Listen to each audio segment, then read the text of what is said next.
Hello, I'm Anthony. Today I'm going to explain to you how phase works, what it is in the context of oscillators in our Reaktor environment. Here we have our oscillator, and in the bottom right hand corner of the oscillator we have a control called phase. If you only have a single oscillator in your rack, you don't care about phase at all. It's only going to mean anything when we bring a second oscillator in. So let's do that now. I'm going to need to be able to mix these two oscillators together today for the demonstration purpose. So I'm going to need a mixer. Let's have a bento mix. And now I need to wire these two oscillators together so that they go through the mixer. Take an output from the note in block into our pitch. I'll sort the cable colours out in a moment. I'm going to get rid of the current output. And I'm going to take direct feeds from the sawtooth ports of both oscillators. Finally, the output's going to come from the mixer and go into the amplifier. So the note in block that's generating signals from our keyboard is going to feed signals into both oscillators. They're going to get mixed together, and then that sum output is going to go off to the amplifier. Now, for reasons that we don't particularly need to go into today, I need to put the mixer in relative mode. It basically means that the mixer can't ever peak, can't ever go above 1. It'll attenuate the level, the output level of these two oscillators to ensure that that never happens. The most important thing is that they both output the same level so that both oscillators are doing exactly the same amount of work. Now I'll sort my cable colours out and we are go for launch. I'm going to press a note on the keyboard. Okay, that's a pretty weird shape in our external oscilloscope. Let's have a look on the internal scope. Sure enough, fairly complex shape here, which is a bit weird. Don't forget, this is just a visual representation of the oscillator. The output's coming directly from the sawtooth port. So they're generating sawtooth waves at exactly the same pitch. Every aspect of both of those oscillators is identical, and yet when they're added together, we're getting this really weird shape. Have a look at it in the spectrum analyzer down below. There's no resemblance to a sawtooth at all. The reason is that these two oscillators have no idea that the other one exists. The sawtooth waves that they're each generating are being generated in different time references. In other words, that maximum peak, the highest point of the sawtooth for each of these two oscillators, is occurring at a different moment in time. As each of them is drawing their own sawtooth, it's interfering with the other one, sometimes constructively, resulting in an increase in volume, and sometimes destructively, which means that the overall amplitude is being attenuated. All of those disagreements between these two waves as to whether or not the output amplitude is supposed to be positive or negative is resulting in this complex wave shape and an equivalently complex tone in our ears.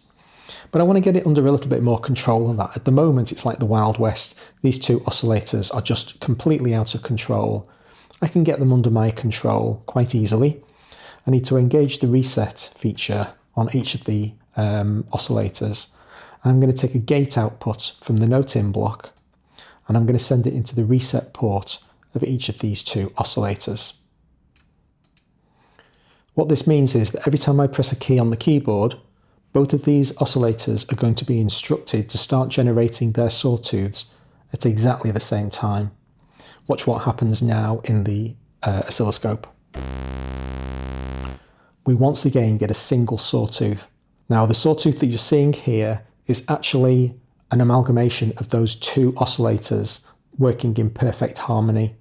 Each of their own sawtooths is half the amplitude of the resulting one. Now, because we're going through a mixer, you're not seeing that effect. It's a little bit difficult to demonstrate. What I'd basically have to do is turn the mixer down for both of these controls so that they were outputting exactly the same level. Have a look in our spectrum analyzer to see what the overall volume is, -27. If I turn one of these oscillators off, it's going to be -34-ish. It is 6 decibels quieter because 6 decibels represents a doubling or halving of amplitude. Don't particularly want to worry about that so much today. Turn them both up to full. The important thing is that both of those waves are being added together to form a perfect constructive interference pattern we're basically getting the original wave just twice as loud, twice as big. Now here's where things start getting a little bit more interesting. If I offset the phase on oscillator 2 by a small amount, this number represents degrees, so that's 2.8 degrees. So I've changed the phase of the second oscillator by a tiny amount, and that means it's going to start drawing its wave slightly later than oscillator 1. Let's see and hear what result that's had. So firstly, a dramatic result in the spectrum analyzer with these two huge troughs in the output. I've just turned it down so that we can look at this thing. Look at those. An almost imperceptible change in the oscilloscope. This tiny little notch here is the only visual evidence that we can see of this change of phase.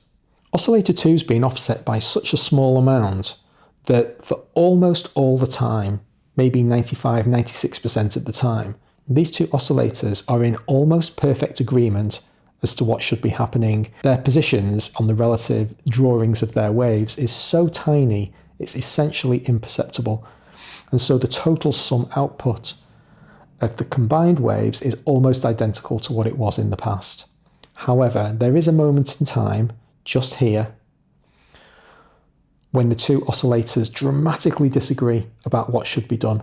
One of them is right down at the bottom of the curve, and the other one has moved on and is now right back up at the top of the curve.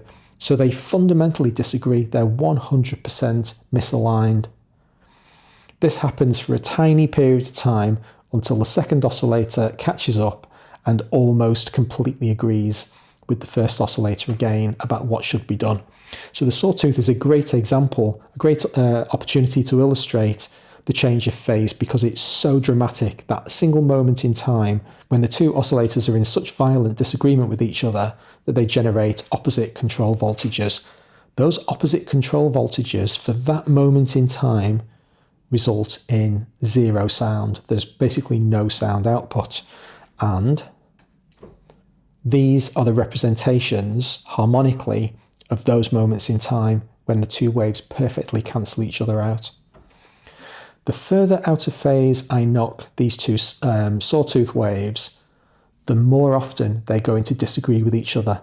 The more often one of them is going to be high and one of them is going to be low. And what that's going to result in is an ever-increasing number of moments in time when these two oscillators are violently disagreeing with each other. Now, they might not be perfect cancellations. They might or they might not be. I don't want to get into the maths of that today. The fact is that one of them is saying one thing, one of them is saying another, and you get these really interesting visual appearances. This is actually described as a comb filter, but in reality, it's not a filter at all in electronics terms. It's a delay effect. It's because one oscillator is being delayed with respect to another, and you get this regular and periodic cancellation of signals between the two. What it actually results in sonically is a sound that's more interesting, I suppose, than the sawtooth wave. The poor old sawtooth wave gets a bad rap. Now, the sawtooth isn't a symmetrical wave, but it does have 360 degrees like any other wave. If we send the second oscillator out of phase by 180 degrees, that basically represents half the distance of the entire wave travel. So where oscillator 1 is here, oscillator 2 will be at the 0 point. So as oscillator 1's travelling down this part of the curve, oscillator 2 will be travelling down the bottom part of the curve, always the same distance, always exactly the same distance away. Basically, the two oscillators draw their shape, draw their wave shapes, this distance apart from each other all the time, exactly half the wave shape. What that's going to result in the case of a sawtooth, is a sawtooth that has twice the number of lines in it. Can you see the saw teeth are now being drawn twice as often, and the pitch has gone up? Have a look. Pitch is now 131 hertz effectively. I'll put them back in phase, 65 hertz. So this is representing that these cycles, the number of times a wave gets drawn, directly results in the pitch, the perceived pitch that we hear, And if you set two sawtooths out 180 degrees out of phase with each other, as you've just seen, we increase the pitch by double. Now, the reason I mentioned this is because when you're dealing with phase, you will very often get unusual readings on your tuners. It really depends on the interaction between the two waves, how many perceived waves are drawn in a single period of time. Okay, that's all very well and good for sawtooths. Now let's switch to sine waves. We throw these outputs away and instead take a couple of sine wave outputs. So we'll start off with the oscillators in perfect phase. And sure enough, we have a perfect sine wave. Now I'll knock one of the sine waves 180 degrees out of phase, wait for the helicopter to fly past, and press my note. Total silence.